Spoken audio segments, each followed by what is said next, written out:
Buvim meni kamroq sevadi deb o'ylaysanmi? Meni bag'riga bosib quchoqlamaydi deb o'ylaysanmi? Shunaqayam quchoqlaydiki, ko'karib ketdim. Buvim meni shunday yaxshi ko'radi. Senga shuni ham aytib qo'yayki, buvimning qo'llari kichkina-yu, lekin temirday qattiq. Agar u meni sal ko'proq yaxshi ko'rganida bormi, men hozir sening oldingda o'tirmagan bo'lardim. Chunki buvim meni bag'riga bosib quchoqlab o'ldirib qo'yardi. Rostana, dedi Mittivoy hayron bo'lib. Demak, sening buving quchoqlash bo'yicha chempion ekanda. Mittivoyning buvisi Karlsonning buvisi bilan tenglasha olmasdi, albatta. Mittivoyni juda qattiq quchoqlamasdi-yu, lekin u ham nevarasini juda yaxshi ko'rardi va doim erkalardi. Mittivoy buni Karlsonga bir bor tushuntirmoqchi bo'ldi. Biroq buvim ba'zida juda ezma bo'lib ketadi, deb qo'shib qo'ydi Mittivoy bir zum o'ylanib turgach.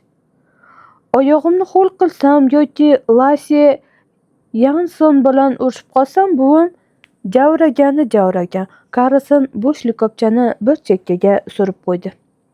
Mening buvim ezmalikda senikidan qolishadi deb o'ylaysanmi? Qayoqda? Shuni yaxshi bilib qo'yginki, buvim yotish oldidan soatini burab qo'yadi. Keyin ertalab soat 5 da turib oladi-da, nega oyog'ingni ho'l qilding? Nega Lase Yanson bilan urushding deb javrashga tushadi. Nima? Sen Lase Yansonni taniysanmi? Deb so'radi Mittivoy ajablanib. Yaxshiyamki tanimayman, dedi Karlson. Unday bo'lsa buving nega javraydi? Deb so'radi Mittivoy battar hayron bo'lib. Chunki u dunyodagi eng ezma kampir, dedi Karlson shartta. Axir tushunsang-chi, sen Lase Yansonni bilar ekansan, buvim eng ezma kampir deb qanday isbot qila olasan? Sening buving mening buvimning oldida ip ham esholmaydi.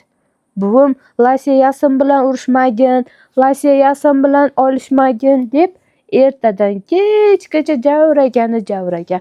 Holbuki men bu bolani hech qachon ko'rgan emasman, bundan keyin ham ko'rmayman. Mittivoyning boshi qotib ketdi.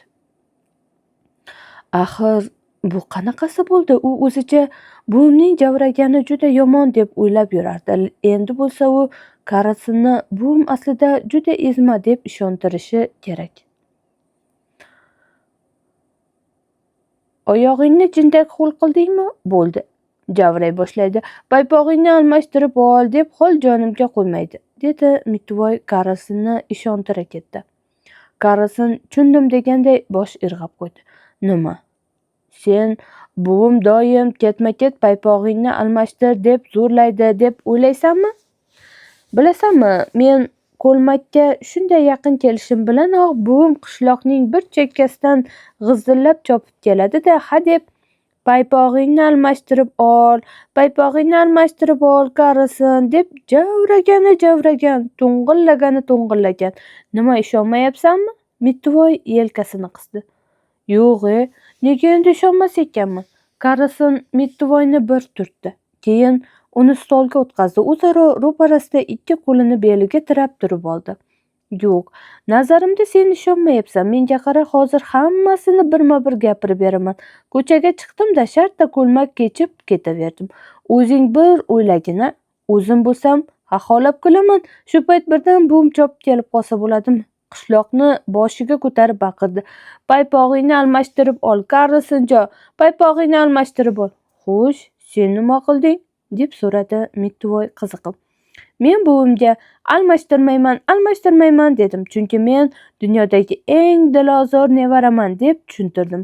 Karlson, men buvimdan qochib ketdim-da, o'z holimga qo'ysin deb daraxtga chiqib oldim. Buving o'zini yo'qotib qo'ygandir, dedi Mittivoy.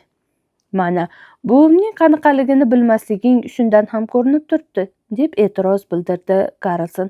O'zini yo'qotib ham qo'ymadi. Dovdiramadi ham, faqat ketimdan daraxtga chiqdi. Daraxtga-ya? Deb so'radi Mittivoy hayron bo'lib. Nima, buvimni daraxtga chiqolmaydi deb o'ylaganmiding? Shuni bilginki, javray boshlasa daraxt u yoqda tursin, undan baland joyga ham chiqadi.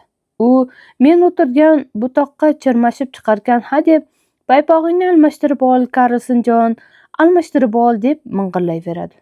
Sen nima qilding? Deb so'radi yana Mittivoy. Ilojim qancha? dedi Qarasin. Paypog'imni almashtirib oldim, bo'lmasam undan qutulmasdim. Baland daraxtning ingichka bir shoxida o'tirib, paypog'ingni bir amallab almashtirib oldim. Yiqilib tushishim hech gap emasdi. Ha ha, hammasi yolg'on, dedi Mittivoy xaxolab kulib. O'zing daraxt tepasidasan-u, yangi paypoqni qanday olding? Aqling joyidami? Dedi Qarasin. Demak, seningcha men paypoq bo'lganmas. Demak, seningcha menda paypoq bo'lganmas, shundaymi? Qarasin shimining pochchasini shimarib, kalta, yo'g'on oyoqlardagi yo'l-yo'l paypog'ini ko'rsatdi. Bu nimadi? Balki paypoq emasdir. Yanglishmasam, 2 ta paypoq bo'lsa kerak. Nega endi daraxt shoxida o'tirib paypog'imni almashtirib olishim mumkin emas? Chap oyog'imdagi paypoqni o'ng oyog'imga, o'ng oyog'imdagini chap oyog'imga kiyib olishim nega mumkin emas ekan? Nima, keksa buvimning ko'ngli uchun shu arzimas ishni ham qila olmaymanmi? Qila olarding. Bir oyog'ing baribir quruq bo'lmasdi-yu, dedi Mittivoy. Nima, senga quridi dedimmi? Dedi Qarasin jahli chiqib. Shunday dedimmi? Unday bo'lsa, Mittivoy dovdiragandan gapira olmay qoldi. Unday bo'lsa, paypog'ingni bekor almashtiribsan-da. Qarasin ha deganday bosh irg'ab qo'ydi. Buvim dunyodagi eng vaysaqi kampir ekanligiga endi tushungandirsan. Sening buving noilojligidan javraydi. Senday bebosh, yaramas nevarani tiyib olish osonmi? Mening buvim dunyodagi eng vaysaqi ezma kampir, chunki bekordan bekorga vaysagan. Buni senga qanday tushuntirsam ekan? Qarasin birdan xaxolab kulib yubordi-da, Mittivoyning yelkasiga sekin turtib qo'ydi. Salom Mittivoy, deb qichqirdi u. Kel, buvilarimiz haqida shuncha tortishganimiz yetar. Hozir ayni ko'ngil yozadigan payt. Salom Qarasin, deb javob qildi Mittivoy. Men ham shuni o'ylab turuvdim. Balki sening yangi bug' mashinang bordir, deb so'radi Qarasin. Esingdami, o'sha eskisi portlab ketganda ikkovimiz qanday mazza qiluvdik? Balki senga yangisini sovg'a qilishgandir, uni yana portlatishimiz mumkin. Lekin afsuski Mittivoyga yangi mashina sovg'a qilishmadi. Buni eshitib Qarasinning darrov qosh qovog'i osilib ketdi. Biroq birdan uning ko'zi chang yutgichga tushdi. Oyisi uyni tozalab bo'lib, uni olib qo'yishni unutgandi. Qarasin sevingandan qichqirib yubordi-da, o'zini chang yutgichga otdi. Bilasanmi, dunyoda eng zo'r chang yutgichchi kim? Deb so'radi u chang yutgichni yoqib. Men tozalikka juda o'rganib qolganman. Atrofim top-toza bo'lsa deyman, dedi Qarasin. Sen hammasini iflos qilib yuboribsan. Darrov tozalash kerak. Omadlaring bor ekan. Menday eng zo'r chang yutgichni uchratib qoldilaring. Mittivoy oyisi uning xonasini hozirgina yaxshilab tozalab chiqqanini bilardi. U haqda Qarasinga gapirdi, biroq u Mittivoyning gapiga parvo ham qilmay istehzoli kulib qo'ydi xolos. Xotinlar bunday murakkab, nodir apparatni ishlatishni bilmaydi. Bu hammaga ma'lum. Mana qanday ishlatish kerakligini bir ko'rib qo'ygin, dedi Qarasin va chang yutgichni rezina ichagini to'r pardaga tutdi. To'r pardaning yarmi birpasda rezina ichiga kirib ketdi.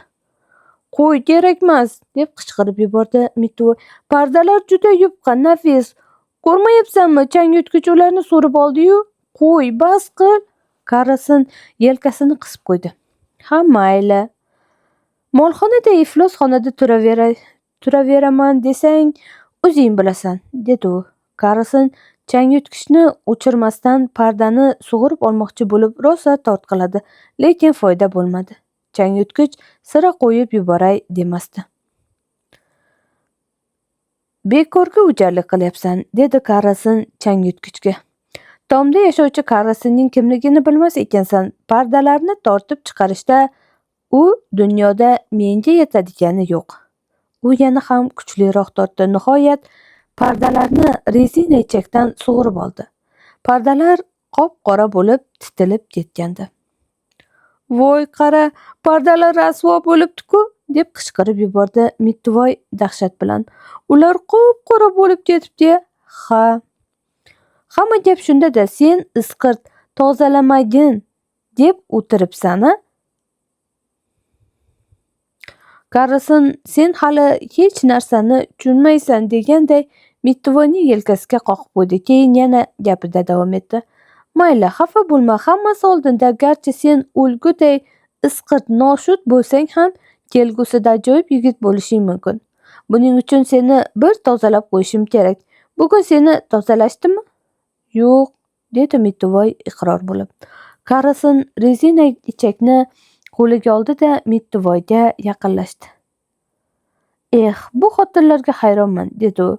Xonani bir soatlab yig'ishtirishadi-yu, shunday isqit bolani tozalab qo'yish eslariga kelmaydi. Kel, qulog'ingdan boshlaymiz. Mittivoyni ilgarilari hech qachon changyutgich bilan tozalashmagandi. Mittivoyni shunday qitig'i keldiki, kulgidan ichaklari uzilguday bo'ldi. Karason bo'lsa juda hafsala bilan bir boshdan tozalay boshladi. U Mittivoyning qulog'i va sochidan boshladi, keyin bo'ynini, qo'ltig'ining taglarini, so'ng orqasini, qornini tozaladi. Nihoyat gal oyoqlariga keldi. Ha, mana buni chinakam tozalash desa bo'ladi, dedi Karason. Lekin odamni juda qitig'i kelarkan, dedi Mittivoy. Insof bilan aytganda, mehnatim taqdirlanishi kerak, dedi Karason. Mittivoy ham Karasonni boplab tozalagisi keldi. Endi mening galim, dedi u. Bu yoqqa kel, ana, avval quloqlaringni bir tozalab qo'y. Hech hojat yo'q, deb ko'nmadi Karason. Bultur sentyabrda quloqlarimni yuvganman. Bu yerda mening qulog'imdan ham zarur tozalanadigan narsalar bor. U xonaga ko'z yugurtirib stol ustida yotgan markalarni ko'rib qoldi. Hamma yoqqa allaqanday rang-barang qog'ozlar sochilib yotibdi. Stolni ham axlat qutisiga aylantirib yuboribsan, dedi u xunob bo'lib. Mittivoy uni to'xtatishga ulgurmay qoldi. Karason qizil qalpoqcha va bo'ri surati solingan markani changyutgichda tortib oldi. Mittivoy nima qilishni bilmay qoldi. Siz markam, deb baqirdi u. Sen qizil qalpoqchani torttirib yubording. Bu qilig'ingni hech ham kechirmayman. Karason changyutgichni o'chirdi-da, qo'llarini ko'ksiga qovushtirib turdi. Meni kechirgin, dedi u. Shunday ko'ngilchang, muloyim, iltifotli, ozoda bo'lganim uchun meni kechir. Qo'limdan kelgancha yaxshilik qilsam deyman. Buning uchun meni kechirgin. Karason go'yo hozir yig'lab yuboradiganday edi. Biroq xizmatlarim zoye ketyapti, dedi Karason ovozi titrab. Hech qachon rahmat deyishmaydi, ta'na qilishgan. Karason, dedi Mittivoy. Xafa bo'lma, tushunsang axir qizil qalpoqcha ketdi-ya. Bu qizil qalpoqcha deganing kim bo'ldi? Shuni deb muncha shov-shuv qilasan, deb so'radi Karason ko'z yoshlarini artib.